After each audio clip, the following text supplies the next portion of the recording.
எதிர்க்கட்சிகள் எல்லாரையும் பார்த்து திருடர்கள் கூச்சலிடுவதை நிறுத்துங்கள். நாடு இன்று தீப்பற்றி எரிகிறது. தீப்பற்றல் என்றால் கடந்த காலங்களிலே அறகலைக்கு பிறகு நாடு முழுக்க தீ வைக்கப்பட்ட வீடுகள் தொடர்பாக அன்றைய அரசு தலைவர்கள், அதிபர்கள் அல்லது அதிகாரத்தில் இருந்தவர்கள் பெற்றுக்கொண்ட நஷ்டஈடு தொடர்பாகத்தான் நாடு இன்று தீப்பற்றி எரிப்பதைப் போல பேசிக்கொண்டிருக்கின்றது. ஒன்று சொல்ல விரும்புகிறேன். அரசு அதிகாரங்களை பயன்படுத்தி நஷ்டஈடு பெற்றுக்கொண்டவர்களை நாங்கள் எதிர்க்கிறோம், ஏற்றுக்கொள்ள மாட்டோம். அதை பிழையது. காரணம், நஷ்டஈடு என்பது இருக்கிறது. ஆனால் இந்த நாட்டில் பாருங்கள், எவ்வளவு விவசாயிகள், தோட்ட தொழிலாளர்கள் துன்பத்திலே உருண்டு கொண்டிருக்கின்றார்கள். வீடுகள் எரிகின்றன, மண் சரிவு ஏற்படுகின்றன, தீப்பற்றி எரிகிறது, மண் சரிவு ஏற்படுகின்றது, விபத்து நிகழ்கிறது. ஆனால் அவர்களுக்கு உரிய நஷ்டஈடு வழங்கப்படுவதில்லை. திகனையிலே, கழுத்தறையிலே மினுவாங்கோடு எரிக்கப்பட்ட சமீப காலத்திலே நஷ்டஈடு கிடைத்ததா? கிடைக்கவில்லை. அப்படி இருக்க தாங்கள் அதிகாரத்தில் இருக்கின்றோம் என்ற ஒரே காரணத்தை வைத்துக் கொண்டு அமைச்சர்கள், முன்னாள் அமைச்சர்கள் ஒன்று சேர்ந்து கோடிக்கணக்கான ரூபாய்களை நஷ்டஈடு பெற்றது என்பது எடுக்க முடியாது. ஆனால் இதிலே நல்ல பிள்ளைக்கு நடிக்க முடியாது. இதில் பல தரப்புகள் இருக்கிறது. ஒரு முதலாவது தரப்பு தான் மோசமான முறையிலே அதிகாரத்தை பயன்படுத்தி நஷ்டஈடு பெற்றுக்கொண்ட முன்னாள் அரசாங்க அதிபர்கள், அரசாங்க தலைவர்கள். இரண்டாவது, அந்த கோடிக்கணக்கான ரூபாய் தொடர்பாக தொகை மதிப்பு செய்த அதிகாரிகள், அரசாங்கத்தை சார்ந்தவர்கள், முன்னாள் அரசு அமைச்சர்கள் அழுத்தம் தந்தார்கள் என்ற காரணத்தை வைத்துக்கொண்டு அதிகாரம் தவறு செய்ய முடியாது. அமைச்சர் சொல்கிறார், ஜனாதிபதி சொல்கிறார் என்ற முறையிலே அதிகாரம் தவறு செய்ய முடியாது. அழுத்தத்துக்காக பிழையான மதிப்பீடுகள் செய்ய முடியாது. செய்தார்கள். அது இரண்டாவது தரப்பு.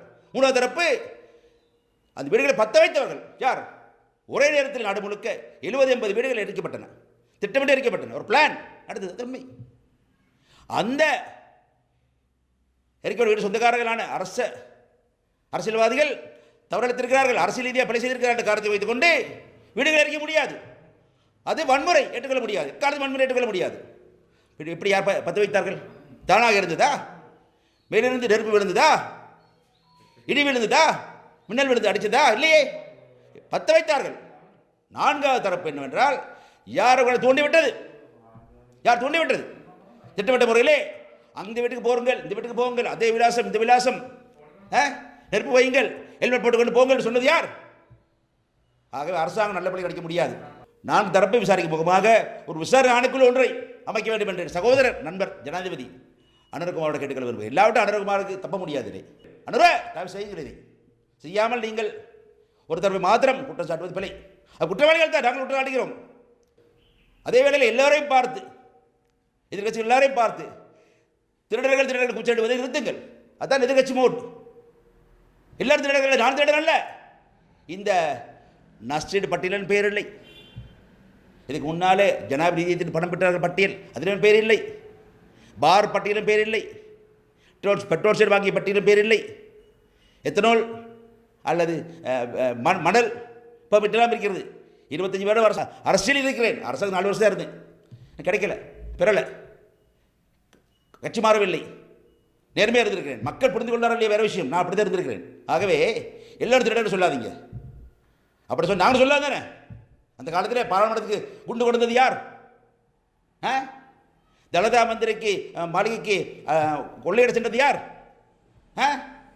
எத்தனை கொலை செய்தது யார்? சுட்டுக் கொண்டது யார்? அரசியல்வாதிகளை, உதவியாளர்களை, அதிகாரிகளை சுட்டுக் கொண்டது யார்? உங்களுக்கு முன் கருப்பு வரலாறு இருக்கிறது. இப்பொழுது ஏவிபி அல்ல என்பிபி சொல்கிறீர்கள், ஆனால் வரலாறு இருக்கிறது அல்லவா?